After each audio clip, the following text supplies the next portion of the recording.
po ako, page po. Katotohanan po ito talaga, si Jesus po ay buhay na buhay. At si Jesus po ang nag-heal sa pamamagitan ng presence na ito. May nararamdaman po kayong sakit. May nararamdaman po kayong sakit. Ano po sa nararamdaman ninyo? Ano po nararamdaman ninyo? Ako po yung nagbibidyo. Okay lang po dahil dyan ko po ilalagay sa page ko na iyan. Ano po nararamdaman ninyo? Baka po ako pwedeng makatulong sa inyo. Hindi po ako nahingi ng kahit ano. Ito po yung kusa kung tumutulong po ako sa tao. Ano po nararamdaman ninyo? Dito lang po kuta. Ano po nararamdaman ninyo? Kinukulam po kayo? Kinukulam po kayo? May sakit po sa sadya kayo? Wala po. Gusto niyo pong i-pray natin? Dahil ako, prayer po, sa pamagitan ng prayer, nahi-heal po ang mga tao. Okay lang po, ilapit ko po kayo. Nandito po lagi ako sa tuwing Saturday po at Sunday. Yan. Tuesday po, hindi ko po inilagay kasi hanggang December lang po. Hanggang Tuesday na pagpunta ko dito. Kayo po yan ang iglesia, no? Hindi po, Katoliko po ako. Opo, ay kaya po kayo nagkaganito dahil ang ating Panginoon po yan, naanuhan po ako ng Holy Spirit pamagitan po ng pananampalataya ko. Ano po, okay lang po, i-prayer ko po kayo. Ay Jesus Christ, kayo po yung maniwala. Kung kayo may nararamdaman, i-heal po kayo ngayon din. Okay lang po, prayer lang po ito. Okay lang po, magtiwala po kayo. Wala pong mangyayaring sa inyo na masama. Ano po, basta kay Jesus po kayo magtiwala. Sige po, lapit ko po kayo kay Jesus. Ang gusto po ng ating Panginoon ay tayo po ay nagsisisi sa ating mga kasalanan kasi po wala na pong handog doon.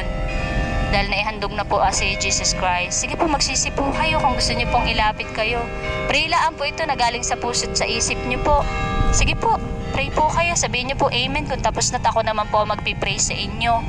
Sa pamagitan ng Holy Spirit na kasama ko, mararamdaman niyo po ang ating Panginoong Jesucristo. Sige po, pray po kayo. Sabihin niyo po amen. Sige po, mas naririnig po kayo dahil gawa ng Holy Spirit na nasa akin po. Sige po, pray po kayo kay Jesus. Wala pong imposible. Sabihin niya lang po, amen. Sige po, magtiwala po kayo. Amen. Ayan, Panginoong Jesucristo, nilalapit ko po ang taong ito. Panginoon, dalhin mo siya sa inyong liwanag. Panginoon, tanggalin niyo siya sa kadiliman. Panginoon, paramdam niyo po sa kanya na mahal niyo po siya sa pamamagitan ng Holy Spirit na kasama ko. I-touch niyo po siya. Panginoon, ngayon din in mighty Jesus Christ's name. Thank you, Jesus. Go, Holy Spirit, touch. Ano man ang nararamdaman niya ngayon, go, Holy Spirit, touch in mighty Jesus Christ's name. Holy Spirit, touch. Paramdam mo sa kanya na mahal siya ng ating Panginoon. Hindi siya nag-iisa. Na mahalaga ang kanyang kaluluwa na maligtas. Go, Holy Spirit. Amen. Go, Holy Spirit. In Jesus' name, thank you, Jesus. Thank you, Jesus. Thank you, Holy Spirit. Thank you, Jesus. Thank you, Jesus. Go, Holy Spirit, touch in mighty Jesus Christ's name. Go, Holy Spirit. Touch mo siya. Ngayon din, naman nararamdaman niya, i-heal mo din ngayon in mighty Jesus Christ's name. Thank you, Jesus. Thank you, Jesus. Thank you, Holy Spirit. Thank you, Jesus. Thank you, Holy Father. Thank you, Holy Father. Thank you, Jesus. Thank you, Jesus. Thank you, Jesus. Go, Holy Spirit, touch in mighty Jesus Christ's name. Thank you, Jesus. Amen. Amen. Amen. Amen. Ano po naramdaman ninyo? Umaliwalas po. May masakit po kayo dito. Wala naman po. Maliwalas po ang inyong pakiramdam.